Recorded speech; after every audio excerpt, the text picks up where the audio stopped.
Hi ಎಲ್ರಿಗೂ ನಮಸ್ಕಾರ. ರಚನಾ creative cooking ಚಾನಲ್ಗೆ ಸ್ವಾಗತ. ನಾನಿವತ್ತು ವೆಜ್ಗಾಗಲಿ ನಾನ್ ವೆಜ್ಗಾಗಲಿ ಎರಡಕ್ಕೂ ಯೂಸ್ ಆಗೋವಂಥ ಒಂದು ಮಸಾಲ ಪುಡಿನ ಮಾಡಿ ತೋರಿಸ್ತಾ ಇದ್ದೀನಿ. ತುಂಬ ಸಿಂಪಲ್ಲು, ಮನೆಯಲ್ಲೇ ಮಾಡ್ಕೊಂಡ್ಬಿಡ್ಬೋದು. ಹೇಗೆ ಮಾಡೋಣ ಅಂತ ನೋಡೋಣ ಬನ್ನಿ.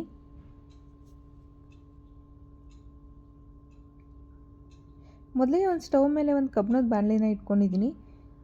1 ಬೌಲು ಧನಿಯಾ ಹಾಕ್ಕೊತಾ ಇದ್ದೀನಿ,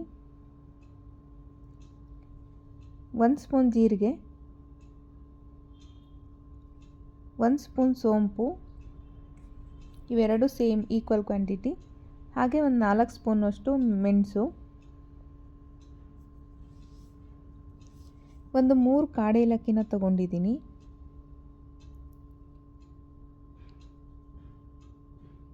ದೊಡ್ಡದು ಏಲಕ್ಕಿ. ಹಾಗೆ ಒಂದು 18 ನಾರ್ಮಲ್ ಏಲಕ್ಕಿನ ಹಾಕಿದ್ದೀನಿ. ಹಾಗೆ 1 ಇಂಚ್ ಚಕ್ಕೆನ 1 ಇಂಚಷ್ಟು, ಅದು ಒಂದು 15 ಹಾಕ್ಕೊಂಡ್ರೆ ಸಾಕಾಗುತ್ತೆ, ನಾನು ಹಾಕ್ಕೊಂಡಿರೋಂಥ ಸೈಜಲ್ಲಿ. ಹಾಗೆ ಒಂದು 30 ಲವಂಗ ಅಂದರೆ 1 ಸ್ಪೂನು, ಒಂದು 5 ಜಾಪತ್ರೆ ಹಾಕ್ಕೊಂಡಿದ್ದೀನಿ,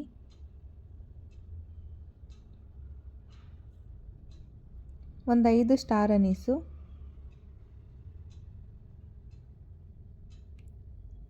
ಮರಾಠ ಮೊಗ್ಗು ಒಂದು 12 ಹಾಕ್ಕೊಂಡ್ರೆ ಸಾಕು, ಒಂದು ಅರ್ಧ ಬೌಲ್ನಷ್ಟು ಕಲ್ಲು ಹೂವು,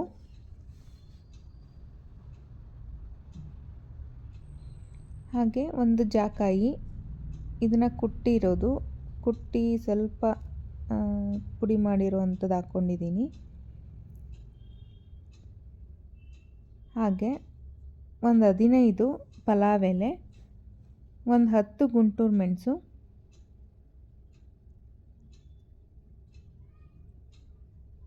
ಇದೆಲ್ಲದನ್ನು ಡ್ರೈ ರೋಸ್ಟ್ ಮಾಡ್ಕೊಬೇಕಾಗುತ್ತೆ. ಇದು ಉರಿತಾ ಒಂದು ಘಮ ಬರುತ್ತೆ, ಅಲ್ಲಿವರೆಗೂ ಇದನ್ನ ರೋಸ್ಟ್ ಮಾಡ್ಕೊಬೇಕು. ಜಾಸ್ತಿ ಉರಿನಲ್ಲಿ ಇಟ್ಕೊಳಕ್ಕೆ ಹೋಗಬೇಡಿ, ತುಂಬ ಲೋ ಫ್ಲೇಮಲ್ಲಿ ಇಟ್ಕೊಂಡು ಇದನ್ನು ಹುರ್ಕೊಬೇಕಾಗುತ್ತೆ.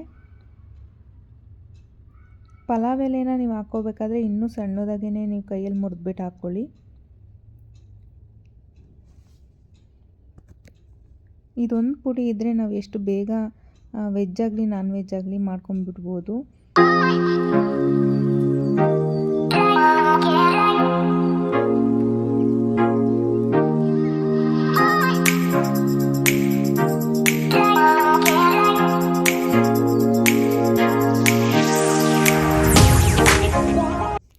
ಜಾಸ್ತಿ ಸೀಸಕ್ಕೆ ಹೋಗಬೇಡಿ, ಒಂಚೂರು ಚೆನ್ನಾಗಿರಲ್ಲ. ಇನ್ನು ಏನು ಘಮ ಬರ್ತಿದೆ ಅನ್ನುವಾಗಲೇ ಸ್ಟವ್ನ ಆಫ್ ಮಾಡಿ ಪಕ್ಕಕ್ಕೆ ಎತ್ತಿಟ್ಕೊಂಡ್ಬಿಡಿ.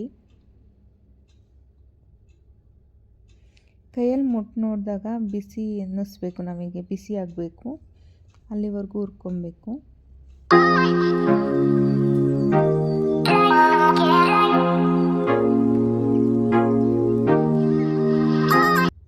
ಆಗಿದೆ, ನಾನು ಸ್ಟವ್ ಆಫ್ ಮಾಡಿದ್ದೀನಿ ಕೂಡ, ಈಗ ತಣ್ಣಗಾಗಕ್ಕೆ ಬಿಟ್ಟಿದ್ದೆ. ಈಗ ಒಂದು ಮಿಕ್ಸಿ ಜಾರಿಗೆ ಹಾಕ್ಕೊತೀನಿ, ಒಂದು ಅರ್ಧ ಭಾಗದಷ್ಟು ಹಾಕ್ಕೊಂಡಿದ್ದೀನಿ. ಇದು ನುಣ್ಣಗೆ ಪುಡಿ ಮಾಡ್ಕೊಂಬರ್ತೀನಿ.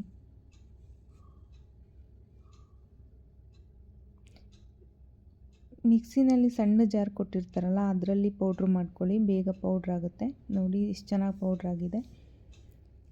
ಈಗ ಇನ್ನೊಂದು ರೌಂಡು ಹಾಕ್ಕೊಂಬಿಡ್ತೀನಿ.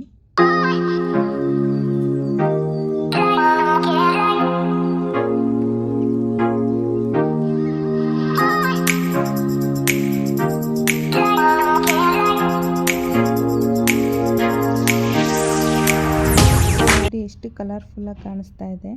ನಾನು ಎಲ್ಲದನ್ನು ಪೌಡ್ರ್ ಮಾಡಿ ಹಾಕಿದ್ದೀನಿ. ನಾನು ಇದರಲ್ಲೇ ಒಂದು ಚಿಕನ್ ರೆಸಿಪಿನ ಮಾಡಿದ್ದೀನಿ, ನೆಕ್ಸ್ಟ್ ಅಪ್ಕಮಿಂಗ್ ವೀಡಿಯೋದಲ್ಲಿ ನಾನು ಅದನ್ನ ಹಾಕ್ತೀನಿ. ನೀವು ಎಲ್ಲರೂ ಇದನ್ನ ಮನೆಯಲ್ಲೇ ಸಿಂಪಲಾಗಿ ಮಾಡ್ಕೊಳ್ಳಿ.